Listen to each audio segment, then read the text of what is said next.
അങ്ങനെ നിങ്ങൾ എന്തിനാണ് ഇങ്ങനെ? എനിക്ക് മാധ്യമങ്ങളോട് എല്ലാവരോടും പറയാനുള്ളത്, ഇല്ലാത്തൊരു കാര്യം ഞങ്ങളെല്ലാം നിൽക്കുമ്പോഴല്ല ഊതി വീർപ്പിക്കണത്.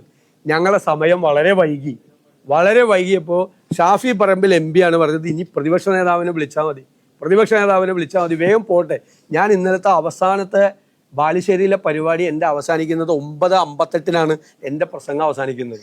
ഞാൻ ഒരു വിധത്തിലാണ് കാരണം ഈ തിരക്ക് കാരണം, ജാഥയിലെ ആളുടെ പ്രശ്നവും കാരണം, ഒരുപാട് ആളുകൾ കാരണം നമുക്ക് പല സ്ഥലത്ത് ഉദ്ദേശിച്ച സമയത്ത് തീർന്നു പോകാൻ പറ്റില്ല. അപ്പോൾ കുറ്റ്യാടിയിലെത്തിയപ്പോഴേക്കും എല്ലാവരും ഇത് ചെയ്തു. അപ്പോൾ ഷാഫി പറമ്പിൽ പറഞ്ഞു, നിർബന്ധമായിട്ട് പറഞ്ഞു, പ്രതിപക്ഷ നേതാവിനെ വിളിച്ചാൽ മതി, ഞാൻ സംസാരിക്കുന്നില്ല, വേഗം തീർക്കെന്ന് പറഞ്ഞു.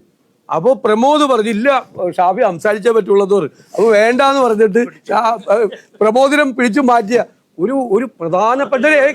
ഒരു പ്രധാനപ്പെട്ട മാധ്യമം ഒരു വാർത്തയും കൂടി കൊടുത്തു. അതാണ് മുല്ലപ്പള്ളി രാമചന്ദ്രൻ വീണുപോയത്. എന്തിനാണ് പച്ചക്കള്ളം പറയുന്നത്? നിങ്ങളുടെ ക്രെഡിബിലിറ്റി പോകും. മുല്ലപ്പള്ളി രാമചന്ദ്രൻ എഴുന്നേറ്റ് ഞാൻ പ്രസംഗിക്കാൻ തുടങ്ങിയപ്പോൾ അദ്ദേഹം സീറ്റിലേക്ക് ഇരുന്നു. ഞാൻ വെല്ലുവിളിക്കുന്നു, ഒരു പ്രധാനപ്പെട്ട മാധ്യമം മുല്ലപ്പള്ളി രാമചന്ദ്രൻ വീണു എന്ന് പറഞ്ഞൊരു വാർത്ത കൊടുത്തു. ഞാൻ പ്രസംഗിച്ചപ്പോൾ സീറ്റിലേക്ക് ഞാൻ വെല്ലുവിളിക്കുന്നു. നിങ്ങളുടെ ക്രെഡിബിലിറ്റി പോകും. എന്തിനാണ്? നിങ്ങൾക്കറിയാലോ ആ ജാഥ ഇന്നലെ എന്തായിരുന്നെന്ന്. അതിന്റെ അസൂയ പൂണ്ട കുറെ ആളുകൾ അതിന്റെ ആ ജാഥ ഞാൻ പറയണത് ശരിയല്ല, ഞാൻ നയിച്ച ജാഥയാണ്. നിങ്ങൾക്ക് എല്ലാവർക്കും അറിയാമല്ലോ, എല്ലാ ചാനലുകളും എല്ലാ മാധ്യമ പ്രവർത്തകർക്കും നിങ്ങൾക്ക് അറിയാമായിരുന്നല്ലോ. നിങ്ങൾ എത്രയോ ജാഥകൾ റിപ്പോർട്ട് ചെയ്ത ആളുകളും എത്രയോ ജാഥകൾ കണ്ട ആളുകളുമാണ്.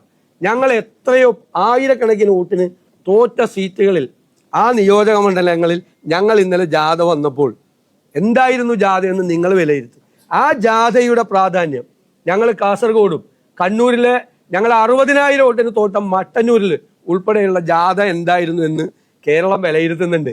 അപ്പൊ അതിന്റെ ഒരു ശോഭ കെടുത്താൻ വേണ്ടിയിട്ട് ഇല്ലാത്തൊരു കാര്യം ഊതി വീർപ്പിച്ച് ഒരു നെഗറ്റീവ് വാർത്ത, അത് ശരിയല്ല. എന്തിനാ ജാഗ്രത? ആരെ തടഞ്ഞ്? എന്റെ ദീപകെ, ഇല്ലാത്ത സാധനം ഉണ്ടാക്കല്ലേ, ഇല്ലാതെ. അതായത് എന്നെ പ്രസംഗിപ്പിച്ചു പരിപാടി അവസാനിപ്പിക്കാൻ ഞാൻ പ്രസംഗിക്കുന്നില്ല എന്നൊരാൾ. ഇപ്പൊ രാജ്മോഹൻ ഉണ്ണിത്താൻ കാസർഗോഡ് പറഞ്ഞു, ഞാൻ സംസാരിക്കുന്നില്ല, സംസാരിച്ചാൽ സമയത്ത് തീരില്ല, എന്റെ സംസാരം നിനക്ക് അറിയാലോ എന്ന് പറഞ്ഞത് എന്നോട്.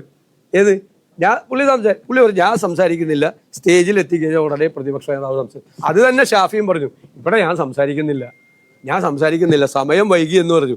അപ്പൊ പ്രമോദ് പറഞ്ഞു സംസാരിച്ചേ പറ്റുള്ളൂ എന്ന് പറഞ്ഞിട്ടാണ്. അപ്പൊ പ്രമോദിനെ നിർബന്ധിച്ചു, നീ എവിടെ പോയിരിക്കണ, പ്രതിപക്ഷ നേതാവ് സംസാരിക്കട്ടെ എന്ന് പറഞ്ഞു. ഇതൊക്കെ ഒരു കുടുംബത്തിലുണ്ടാവുന്ന പോലെ, വീട്ടിലുണ്ടാവുന്ന പോലെ കാര്യമല്ലേ?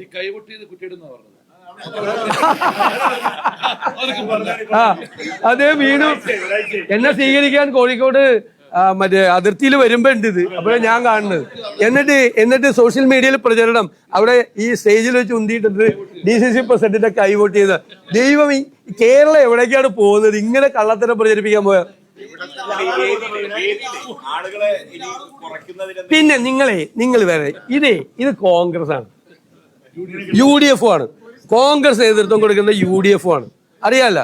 നിങ്ങൾ നിക്കി അതൊക്കെ ശരിയാണ്. അച്ചടക്കം വേണം, കുറച്ച് ഇതൊക്കെ വേണം.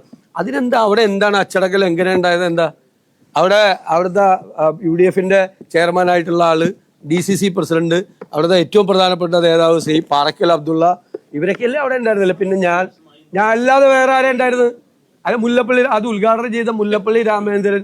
ഞങ്ങളുടെ കക്ഷികളുടെ എല്ലാവരുടെയും പ്രതിനിധികളുണ്ടായി അവിടെ. 10 കക്ഷികളില്ലേ UDFൽ, എല്ലാവരുടെയും പ്രതിനിധികൾ, സംസ്ഥാന നേതാക്കള്, ജാഥ അംഗങ്ങള്, ജില്ലാ UDFന്റെ നേതാക്കള്, ആ നിയോജകമണ്ഡലത്തിന്റെ UDFന്റെ നേതാക്കള്, അതൊക്കെ ഉണ്ടാവും. പിന്നെ ഞങ്ങൾ അടിച്ചേൽപ്പിക്കപ്പെട്ട ഒരു അച്ചടക്കമൊന്നുമില്ല. ഇന്നലെ ഒരു അച്ചടക്ക കുറവ് ആ വേദിയിൽ ഉണ്ടായില്ല.